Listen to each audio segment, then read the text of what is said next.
Hebrews chapter 12 from verse 22 to 24. And you have come to Mount Zion, to the heavenly Jerusalem, the city of the living God. You have come to thousands upon thousands of angels in joyful assembly, to the church of the firstborn, whose names are written in heaven. You have come to God, the judge of all men, to the spirits of the righteous men made perfect, to Jesus, the mediator of a new covenant, and to the sprinkled blood that speaks a better word than the blood of Abel. Amen. Hébreux chapitre 12, versets 22 à 24. Non, vous au contraire, vous vous êtes approchés de la montagne de Sion, de la cité du Dieu vivant, de la Jérusalem céleste, avec ses milliers d'anges en fête. Vous vous êtes approchés de l'assemblée des fils premiers-nés de Dieu, dont les noms sont inscrits dans les cieux. Vous vous êtes approchés de Dieu, le juge de tous les hommes, et des esprits des justes qui sont parvenus à la perfection. Vous vous êtes approchés de Jésus, le médiateur d'une alliance nouvelle, et de son sang répandu, qui parle mieux encore que celui d'Abel. Amen. On distingue les esprits des hommes. Les esprits des hommes justes rendus parfaits, on les distingue de l'église de Dieu, inscrit dans les cieux. Ce n'est pas parce que les autres ne sont pas inscrits, mais dans ce qu'on appelle maintenant le ciel, où le Seigneur Jésus siège dans le trône, il y a le livre de vie, il y a le sanctuaire de Dieu. C'est pour ça qu'on dit tu es venu à Jésus, le médiateur d'une nouvelle alliance, et à l'aspersion du sang. C'est-à-dire tu es arrivé au sanctuaire céleste. Qui a compris? Je ne voulais pas enseigner sur la communion des saints ici, dans tous les détails. Tout ce que je voulais amener votre attention à constater, c'est que les esprits de ceux qui sont morts dans le Seigneur sont rendus parfaits et ils sont avec le Seigneur Jésus actuellement. C'est pour ça que Paul dit dans Philippiens 1 verset 24, il est préférable pour moi d'aller pour être avec le Seigneur. Et qu'est-ce qui va passer? What will happen afterwards? Et qu'est-ce qui va se passer après? In the rapture, dans l'enlèvement, it will not only be the spirits that will be with Jesus. Ce ne seront pas seulement les esprits qui seront avec Jésus. They will receive their eternal bodies. Ils vont recevoir leur corps éternel. Those who have died, ceux qui sont morts, the believers who have died, les croyants qui sont morts, in the first resurrection. Dans la première résurrection, the Bible talks about the first resurrection. La Bible parle de la première résurrection, which will be the resurrection of the bodies of those who have died in Christ. Qui sera la résurrection des corps de ceux qui sont morts en Christ. So that their spirits will have now an immortal body. En sorte que leur esprit auront maintenant un corps immortel. The believer who dies now, le croyant qui meurt maintenant, goes to be with the Lord Jesus in spirit. Va être avec le Seigneur Jésus en esprit. When the trumpet shall sound, lorsque la trompette retentira, they will receive their immortal bodies. Ils vont recevoir leur corps immortel. And be able to appear to us physically. Et pourront nous apparaître physiquement.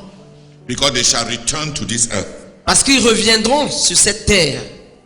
In order to return to this world, pour pouvoir revenir dans ce monde, they shall be given their immortal bodies. Ils vont recevoir leur corps immortel. And the Bible calls it the first resurrection. La Bible appelle cela la première résurrection. It is the resurrection of those the believers who died. C'est la résurrection des croyants qui sont morts.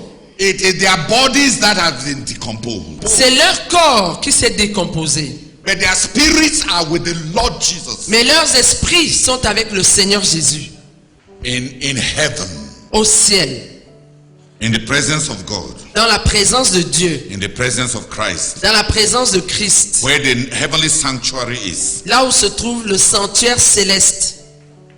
After Jesus' resurrection, Après la résurrection de Jésus, paradise was cancelled.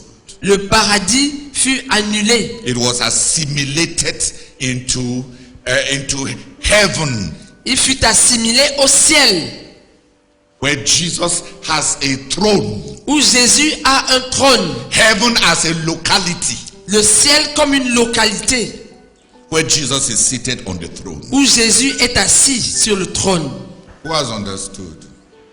Prior to the resurrection of Jesus, Avant la résurrection de Jésus, there was Hades and il paradise. y avait le Hadès et le paradis. After the resurrection of Jesus, Après la résurrection de Jésus, there is Hades il y a le Hadès or hell, ou l'enfer. and hell Et l'enfer is the temporal abode of the dead est la demeure temporaire des morts. who are unbelievers. Des morts qui sont des non-croyants. When the Lord Jesus Christ comes again, Lorsque le Seigneur Jésus va revenir, there will be the second resurrection. il y aura la deuxième résurrection. The unbelievers who have died Les non-croyants qui sont morts will also receive an immortal body vont aussi recevoir un corps immortel. and be raised Et ils from vont the dead ressusciter des morts to face the great white throne judgment. pour faire face au grand trône blanc. And after the great white throne judgment, Et après le grand trône blanc, le jugement du grand trône blanc, Satan, Satan, the Antichrist, l'Antichrist and all who were in hell et tous ceux qui étaient en enfer will be thrown into the lake of fire, seront jetés dans le lac de feu, which is the second death. qui est la seconde mort. Hell is not the final punishment of the unrighteous. L'enfer ne constitue pas la punition finale, le châtiment final des injustes. When Jesus told the disciples, Quand Jésus avait dit aux disciples that the person who is that they do not know that they have not yet tasted death, qu'ils n'avaient pas encore goûté la mort, la mort.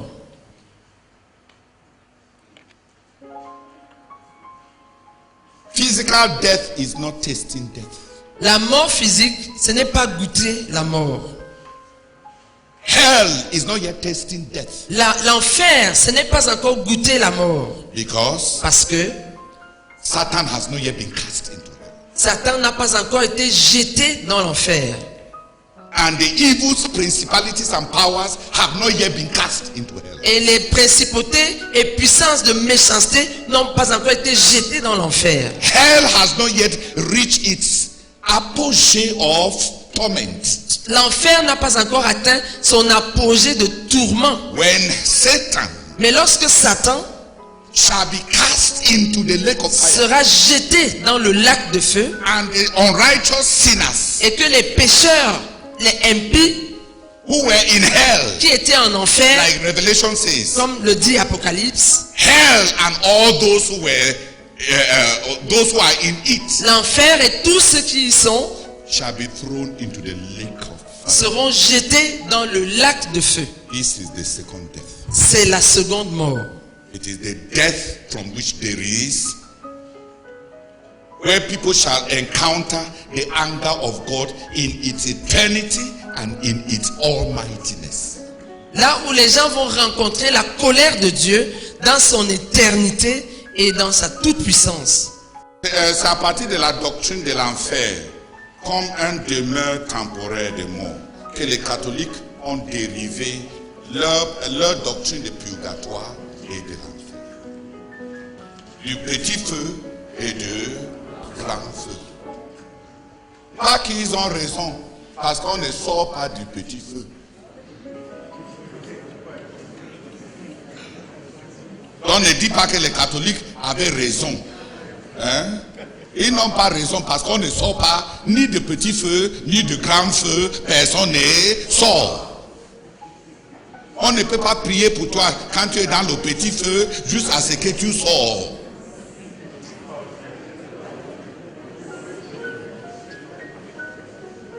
Ils ont tordu les doctrines bibliques.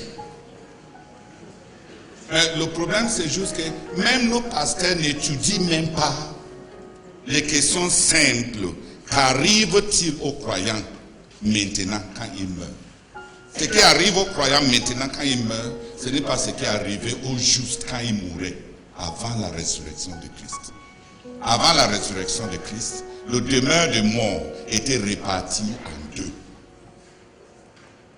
Le demeure de mort qu'ils appelaient en grec Hadès, et le demeure de mort on appelle paradis pour les justes. Tu as compris? Après la résurrection de Jésus, les esprits des justes ont ressuscité avec lui pour que Jésus soit le premier né d'entre les morts. Leurs esprits sont avec lui en communion, à une félicité de communion dont ils sont en train de jouir maintenant. Et quand, avec l'avènement de Christ, la deuxième avènement de Christ, quand on aura établi le royaume de Dieu sur la terre, il y aura une première résurrection de tous les morts.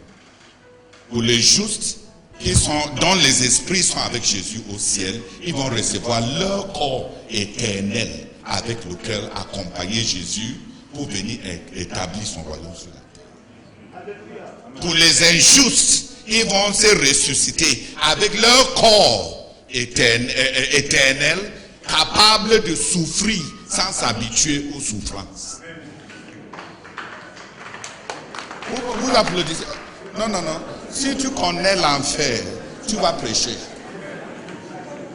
Tu vas prêcher. Tu ne peux même pas souhaiter ça à ton pire ennemi. Je pense que vous aimez les révélations. Mais je ne pense pas que ça a touché à votre imagination. Recevoir un corps de Dieu qui est capable de ressentir la douleur sans s'habituer aux douleurs.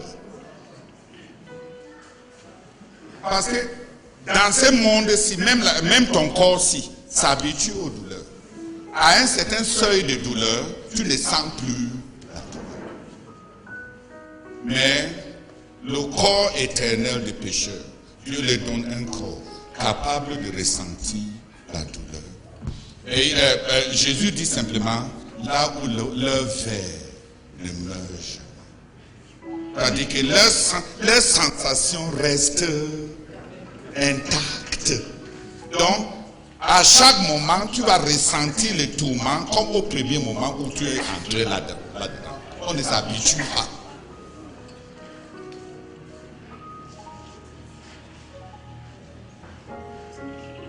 Et dans ce lac de feu qui est la deuxième mort, ça sera vraiment là où on va goûter la mort. Parce que la mort et le diable et l'antéchrist vont être jetés eux aussi dans le lac de feu. C'est là où pour la première fois les pécheurs qui étaient dans le tourment de l'enfer vont goûter à la mort. Il n'y a qu'une seule personne qui a goûté à la mort pour le salut de ceux qui vont être sauvés. C'est le Seigneur Jésus-Christ. Parce qu'il est descendu en enfer et il a goûté la mort pour toi. Et goûter la mort, ce n'est pas la mort sur la croix. Goûter la mort, ce n'est pas le fait qu'il est descendu en enfer pour arracher, dans le demeure de mort, pour arracher les esprits des justes. Goûter à la mort. Et goûter à cette séparation ultime du jugement de Dieu. L'enfer est temporaire. Donc, on va s'arrêter là. On ne comprend pas tout par rapport à l'après la mort du croyant. Mais au moins, ce que je viens de dire, c'est ce qui est un peu clair dans les Écritures.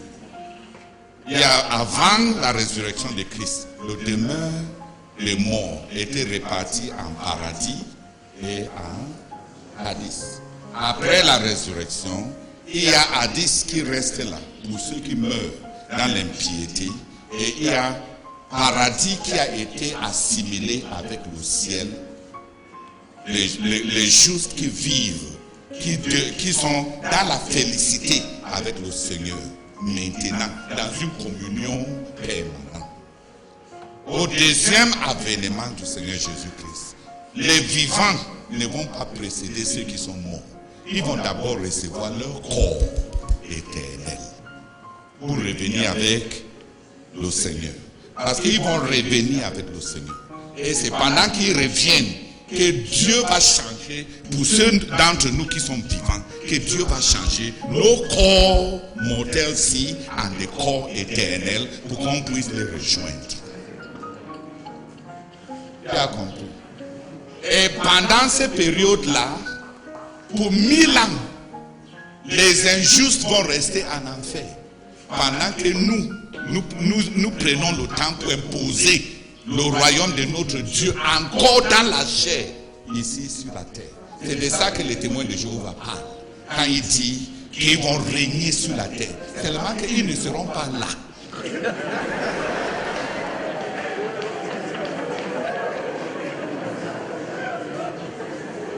Parce que c'est les justes qui reviennent avec le Seigneur et les croyants vivants qui reçoivent le corps éternel, à qui Jésus va répartir les nations selon leur fidélité dans la chair, pour qu'ils puissent régner sur la terre, chacun selon sa fidélité.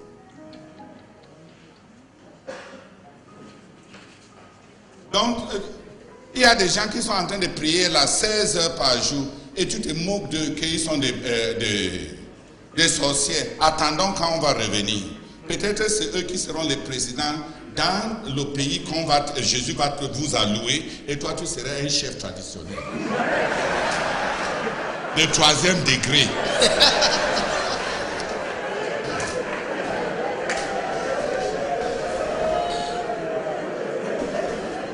Après ces 1000 ans, il y aura Armageddon, où on va laisser Satan à nouveau envahir la terre pour faire les dernières tentations parmi les hommes. Après cette période de dernière tentation, il y aura Armageddon, et après Armageddon, il y aura le jugement du trône blanche. Avant ce jugement de trône blanche, maintenant il y aura une première résurrection de tous les morts. Les morts non croyants. Ils vont recevoir leur corps éternel dans lequel ils vont souffrir pour l'éternité. Quand on finit de les juger, le jugement de trône blanche, ce n'est pas un jugement pour déterminer qui va être sauvé. C'est un jugement pour appuyer la justice de Dieu dans la condamnation des pécheurs. Chaque pécheur va aller en enfer convaincu que Dieu est juste. Parce qu'il va faire face à tout ce qu'il a commis dans la chair. Les livres vont s'ouvrir. Et les morts seront jugés selon ce qui est dans les livres. Ce jugement, c'est pour établir la justice de Dieu dans sa jurisprudence, dans la condamnation. Les croyants auront déjà confronté leur jugement quand Jésus-Christ va revenir. On appelle ça le jugement du trône de Bema, c'est-à-dire de Jésus-Christ qui juge entre les croyants pour les allouer. Leur sphère d'influence. Il dit à tel, tu as été fidèle en des petites choses, et la juridiction sur 10 villes. À l'autre, et la juridiction sur 5 villes. Ça, c'est ce que Luc dit. Donc, le jugement de Christ, c'est pour les croyants. Le jugement de Dieu dans le trône blanc, c'est pour les non-croyants. Aucun croyant ne va faire face au jugement du trône blanc. Parce que sa part de péché, tout ce qui avait été écrit contre lui a été déchiré quand lui, il a accepté Jésus-Christ par la foi. La sentence qui était contre nous a été déchirée.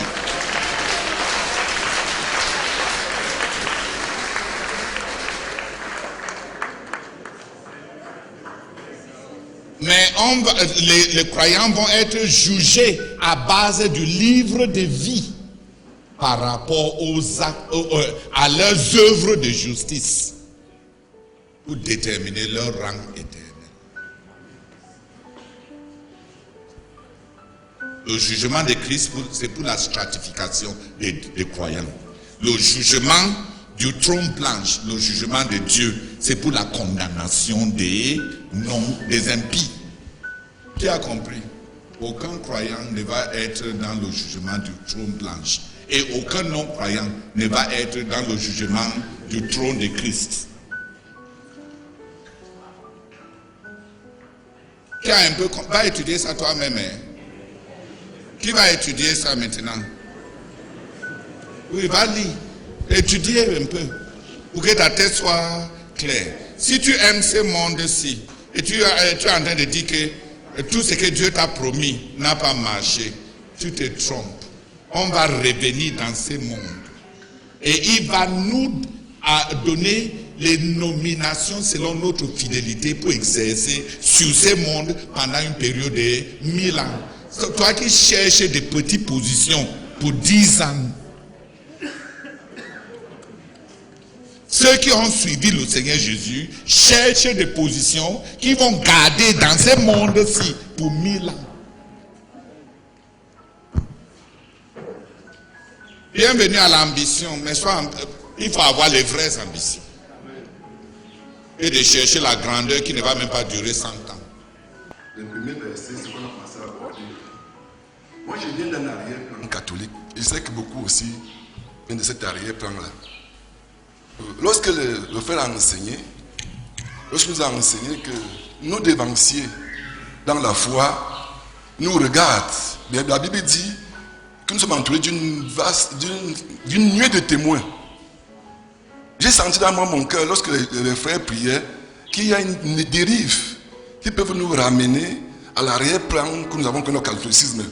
Le fait que les frères priaient, oui, oh maintenant, j'ai vu le frère Zam parler. Il y a un danger à ce qu'on soit tenté aussi à leur parler. Donc, comme dans le catholicisme. Voilà. Donc, j'aimerais que le frère Théodore revienne un peu dessus. Quoi. Non. Une vision où Dieu prend... quand Samuel a d'abord entendu la voix de Dieu, la voix l'a ressemblé à l'autorité humaine qu'il connaît le plus. C'est-à-dire la voix d'Élie. Dieu parle aux gens de façon à ne pas les effrayer, en se servant de ce qu'eux ils connaissent le plus. Donc il peut appeler Samuel, et Samuel entend la voix d'Élie, avec laquelle il est habitué. Donc laissons les choses de ces gens-là, laissons ça tranquille. Donc, est-ce que Dieu avait assumé la voix d'Élie quand il voulait parler à Samuel? Parce que s'il avait utilisé une autre voix, Samuel étant un enfant allait avoir peur. Dieu choisit comment parler à chacun de nous. Il se sert de la voix de quelqu'un qui se sert d'un bien-aimé qu'on a connu. Laissons des choses comme ça. Mais ne cherchons pas des choses comme ça. Là, c'est là où ton avertissement est correct. Ne partez pas, ne va pas commencer à dire, oh frère Zach, parle-moi. Parce que si tu commences à faire ça, tu as commencé ce que la Bible condamne comme la nécromancie, c'est-à-dire invoquer les morts et communiquer avec les morts. Là, tu es rentré dans les forêts sacrées de Bamileke à l'ouest.